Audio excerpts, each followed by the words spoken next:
नमस्कार. कितीही सजलीस तरी तू नवरीसारखी दिसणार नाहीस. 25 वर्षीय तरुणीला चक्क घरातूनच लग्नासाठी टोमणे. सविस्तर व्हिडिओ पुढे पाहण्याआधी चॅनलवरती तुम्ही नवीन असाल तर आपला RG मराठी न्यूज चॅनल जरूर सबस्क्राईब करून घ्या. आजकाल मुलामुलींच्या लग्नासाठी वाढलेल्या अपेक्षा आणि यामुळे वाढत चाललेली दोघांचेही वय ही आज मोठी चिंतेची बाब बनत चालली आहे. बऱ्याच वेळा आपण लग्नासाठी तयार असतो, परंतु मनासारखे स्थळ मिळत नाही आणि त्यामुळे याचा परिणाम मुलांच्या वाढत्या वयावर होतो.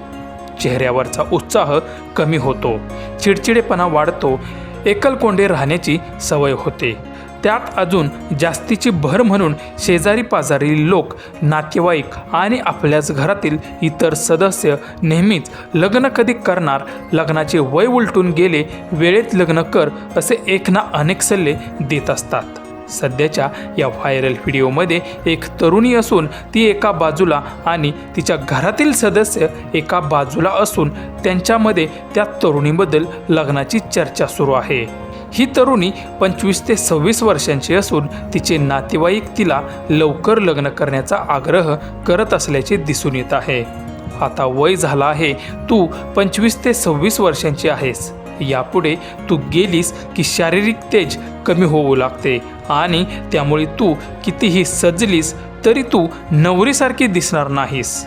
त्याचबरोबर लग्नाला उशीर केल्यास भविष्यात गर्भधारणेमध्ये समस्या निर्माण होऊ शकतात, अशा प्रकारचे सल्ले मला देत आहेत.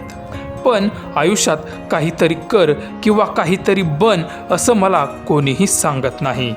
त्यांना माझ्या करिअरची चिंता नाही, तर माझ्या शारीरिक रूपाची चिंता आहे. माझं वय वाढत आहे, मला नवरा मिळणार नाही आणि गर्भधारणेत अडचण येईल. यावर अनेक नेटकऱ्यांनी तरुणीला सल्लेसुद्धा दिले आहेत. वेळेच्या बंधनात अडकू नका. तुमचे आयुष्य, तुमचा निर्णय, तुमचे नियम, खंबीर राहा मुली, अशा प्रकारचे सल्ले देण्यात आले आहेत.